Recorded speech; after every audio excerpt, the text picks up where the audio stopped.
Bonjour à toutes et à tous, je suis ravie de vous trouver là. Alors je vous propose de faire un point concernant les principales fonctionnalités de Canva, les fonctionnalités d'intelligence artificielle, pardon, de Canva. Alors c'est un rapide panorama, j'ai fait une sélection pour vous de quelques fonctionnalités que j'estime être incontournables et je vais vous les présenter. Alors juste un instant. Voilà. Donc, si vous voyez mon écran correctement,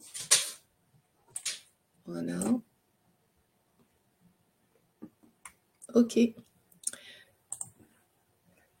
Voilà, donc les principales fonctionnalités de Canva. L'idée, c'est d'identifier effectivement quelques fonctionnalités incontournables d'intelligence artificielle de Canva que l'on va trouver dans ce qu'on appelle le studio magique de Canva. Donc, ici, on va aborder notamment l'écriture magique, les médias magiques, éditer vos contenus, l'outil gomme magique, etc. Alors, de mon côté, je vais me présenter. Je suis Sophie Turpot-Amalvi. Je suis dirigeante de l'organisme de formation Agence Sophie Turpot. Et j'ai plusieurs spécialités, évidemment, formatrice Canva, ensuite formatrice Pinterest et également formation de formateur. Donc là, si vous voyez, à côté de moi, il y a mon chien qui est présent. Ensuite, donc, ce que je vous invite déjà à découvrir, si vous ne le connaissez pas encore, c'est ce qu'on appelle l'écriture magique. Alors, on peut penser que c'est un peu les bases de ChatGPT, quelque part, puisque à partir de certains éléments, vous pouvez lui demander à partir d'un texte de base de continuer la rédaction, de résumer un texte, de le reformuler. Donc ça, c'est vraiment intéressant, sans devoir sortir de Canva pour aller sur ChatGPT, par exemple. Et si vous souhaitez, en l'occurrence, par exemple, écrire une publication sur LinkedIn, par exemple, un petit texte, et vous êtes un peu en panne d'inspiration, vous pouvez utiliser ce bouton en bas à droite, qui est l'assistant Canva. Par exemple, donc va s'ouvrir une fenêtre. Et là, dans la requête, je lui avais demandé « Propose-moi 5 idées de visites à faire à Toulouse ». Imaginez que vous soyez chargé de communication pour un office de tourisme ou je ne sais pas quel autre département du tourisme. Vous pouvez par exemple lui proposer ce type de questions. Il va générer, vous le voyez à droite, 5 idées de visites à faire sur Toulouse. Donc après, charge à vous de faire le visuel associé avec Canva. Vous voyez, ça vous a pris honnêtement 5 secondes. Donc ça, c'est vraiment un gain de temps très intéressant et vous n'avez pas eu besoin de sortir de Canva pour aller sur ChatGPT. En l'occurrence, ça fait le travail, entre guillemets. Ensuite, vous pouvez utiliser la fonction, si vous avez besoin d'aller sur ChatGPT et que vous lui demandez par exemple, là, j'avais demandé, peux-tu citer 10 noms d'entreprises dans la région de Toulouse, vous avez remarqué que je suis de la région de Toulouse, avec le nom, la spécialité et le nom du dirigeant, classé en 3 colonnes. Donc, vous récupérez ces éléments, vous allez les copier et ensuite, vous allez utiliser... Donc, vous voyez, colonne de gauche, soit il est en raccourci sur la colonne latérale gauche qui est en format sombre. Ça s'appelle créer en bloc. Donc ça, c'est une fonctionnalité intéressante. Donc soit vous l'avez en raccourci, il est déjà installé. Si vous ne le trouvez pas, vous pouvez le retrouver dans les applications et vous mettez le mot créer en bloc et vous allez le trouver tout de suite.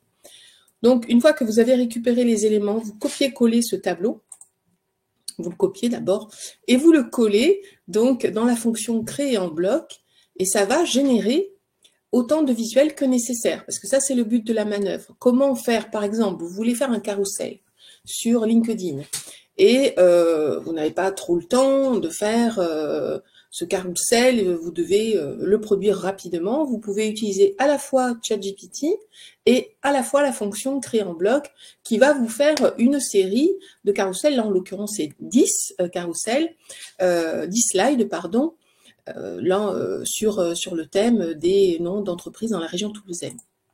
Donc là, je vous montre l'animation proposée par Canva. Donc voilà ce que ça génère. Donc quand vous cliquez sur le bouton, ça va générer toute une série de visuels. Bien entendu, le visuel, il faut le choisir en amont. Voilà pour cette partie-là, je la trouve vraiment très pertinente.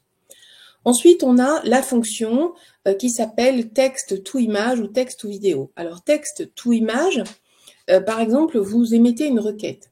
L'idée, c'est que si sur la base de la photothèque de Canva, vous ne trouvez pas votre bonheur, vous pouvez justement aller dans cette fonctionnalité texte to image. Vous allez émettre une requête. Ça s'appelle un prompt.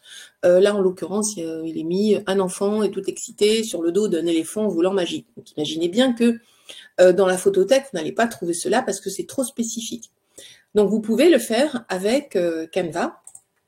Là, j'ai fait l'exercice. J'ai mis 5 cyclistes sur le pont de Toulouse avec un coucher de soleil. Vous pouvez choisir le style de visuel, donc est-ce que c'est quelque chose de dessiné, de réaliste, effet 3D, etc. Et il va vous proposer un choix de 4 propositions et charge à vous de choisir. Si ça ne vous plaît pas, vous pouvez cliquer sur « Générer à nouveau ». D'accord? Donc moi j'ai pris celui-ci. On est d'accord qu'il a respecté la consigne. 5 cyclistes sur un pont toulousain. Donc, il y a des monuments toulousains à l'arrière-plan avec un coucher de soleil. J'ai fait la même chose en disant, parce que bon, vous l'avez compris, j'ai un samoyed dans un décor de Halloween. Donc, vous voyez, il m'a proposé la chose. Et après, un samoyed sur une planche de surf. D'accord? Donc, ou alors, là, en l'occurrence, il y avait 8 personnes dans une salle de réunion. Faire attention que les personnes soient âgées d'une trentaine ou quarantaine d'années, hommes et femmes. D'accord? Une salle de réunion sur la planète Mars. Ok? Donc, on a quelque chose d'un petit peu farfelu, mais qu'on ne peut pas avoir si on le cherchait dans la photothèque. Puis, mis à part l'outil texte to image,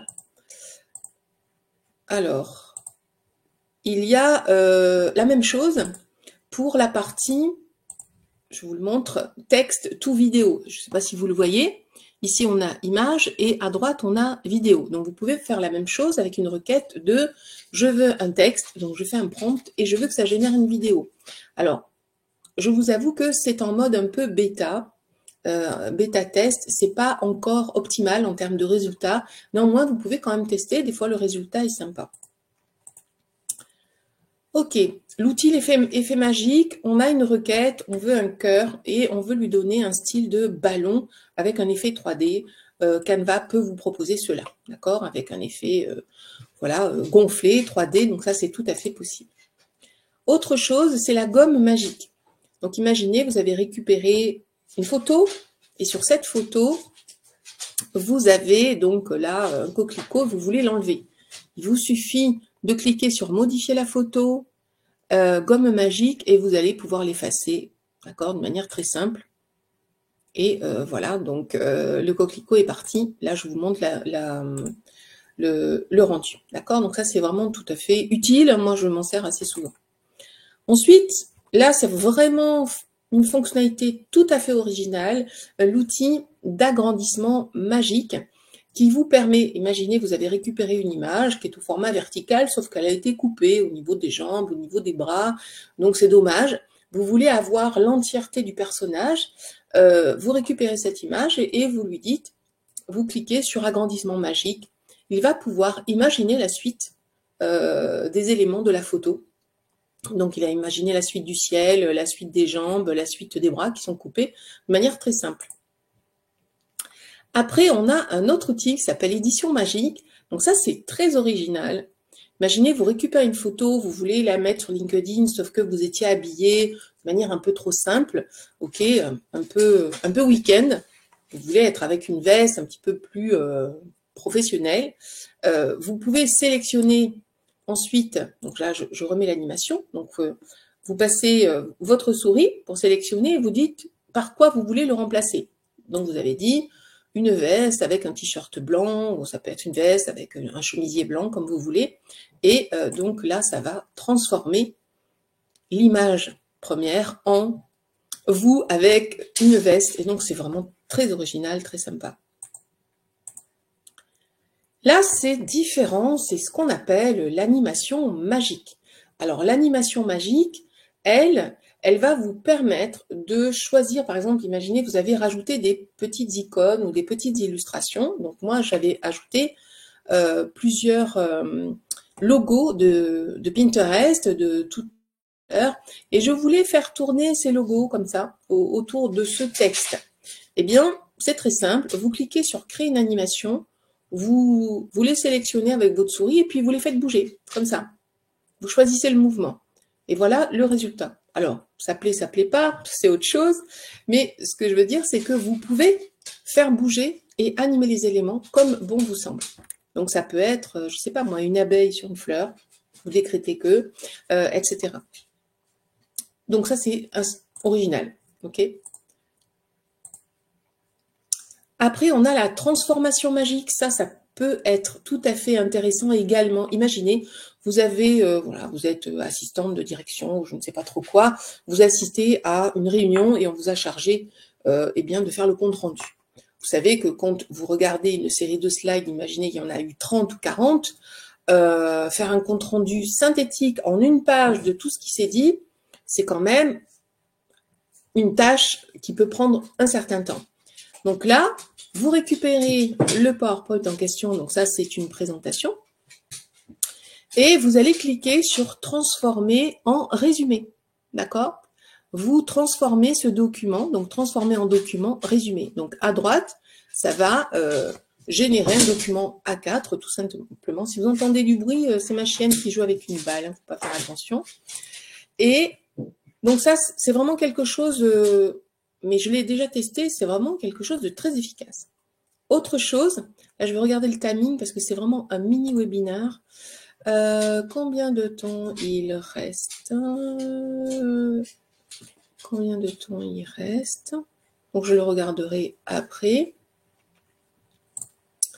Donc là, c'est, je ne sais pas si vous avez déjà testé la création d'un QR code artistique ou un QR code tout simple dans Canva. En tout cas, vous pouvez le faire. Il y a plusieurs applications à l'intérieur de Canva qui vous permet de générer un QR code et que vous pouvez mettre sur des documents. Vous savez que vous devez imprimer un flyer, un prospectus.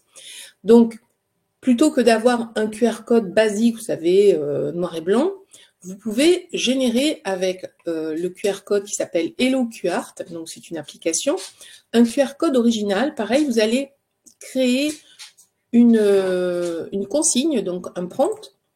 Donc là, vous voyez à droite, c'est, j'espère que vous le voyez, c'est un feu d'artifice. Et à gauche, moi, je lui ai demandé de générer un champ de tournesol. Donc là, on voit bien quand même que ce sont des tournesols et c'est un QR code. Pareil, si vous voulez proposer quelque chose d'un peu original dans vos prospectus et que ça attire l'œil et que ça augmente l'engagement des personnes, ça peut être une possibilité à investiguer. Autre chose aussi, on a ce qu'on appelle l'effaceur d'arrière-plan vidéo. Tout à l'heure, je vous ai montré l'effaceur. Vous pouvez effacer un élément sur une photo.